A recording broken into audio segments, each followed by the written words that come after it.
ഈ ഒരു മീൻ കറി മതി കേട്ടോ നമുക്ക് വയറ് നിറയെ ചോറ് കഴിക്കാൻ. അപ്പോൾ അതെങ്ങനെയാണെന്ന് നോക്കാം. മൺചട്ടി വെച്ച് അതിലേക്ക് കുറച്ച് വെളിച്ചെണ്ണ ഒഴിച്ചിട്ടുണ്ട്. ഇനി കടുകും ഉലുവയും ഇട്ട് ഒന്ന് മൂത്ത് വരുമ്പോഴേക്കും നമുക്കിതിലേക്ക് കുറച്ച് ഇഞ്ചി വെളുത്തുള്ളി നീളത്തിൽ അരിഞ്ഞതും കൂടി ചേർത്ത് കൊടുത്തിട്ടുണ്ട്.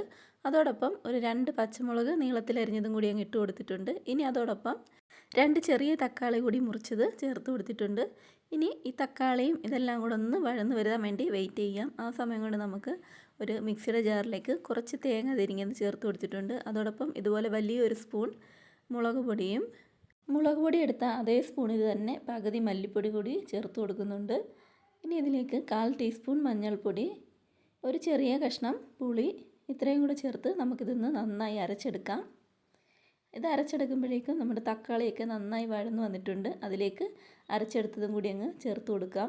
ആവശ്യത്തിനുള്ള വെള്ളം കൂടി ഒഴിച്ച് ഇനി ഒന്ന് അടച്ച് വെച്ച് ഒന്ന് തിളപ്പിച്ചെടുക്കണം.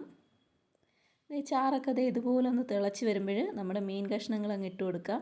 ഇതിപ്പോൾ 1/2 കിലോ കേര മീനാണ്, അത് ഇതിലേക്ക് ഇട്ട് കൊടുത്തിട്ടുണ്ട്. ഇതുപോലെ ഏത് മീൻ വേണമെങ്കിലും ട്രൈ ചെയ്യാവുന്നതാണ്.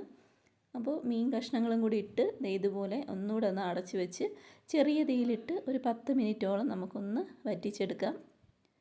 മീൻകറി ആവശ്യത്തിന് കുറുകി വന്നാൽ പിന്നെ വേണമെങ്കിൽ കുറച്ച് പച്ച വെളിച്ചെണ്ണ ഒഴിച്ച് സ്റ്റൗ അങ്ങ് ഓഫ് ചെയ്യാം. ഇതുപോലെ നല്ല ടേസ്റ്റി ആയിട്ടുള്ളൊരു മീൻ കറിയാണ്. കപ്പയുടെ കൂടെയും ചക്ക വേവിച്ചതിൻ്റെ കൂടെയൊക്കെ അടിപൊളിയാണ്. അപ്പോൾ എല്ലാവരും ഒന്ന് ട്രൈ ചെയ്ത് നോക്കണം. ഫീഡ്ബാക്ക് അറിയിക്കണം. ഓക്കേ.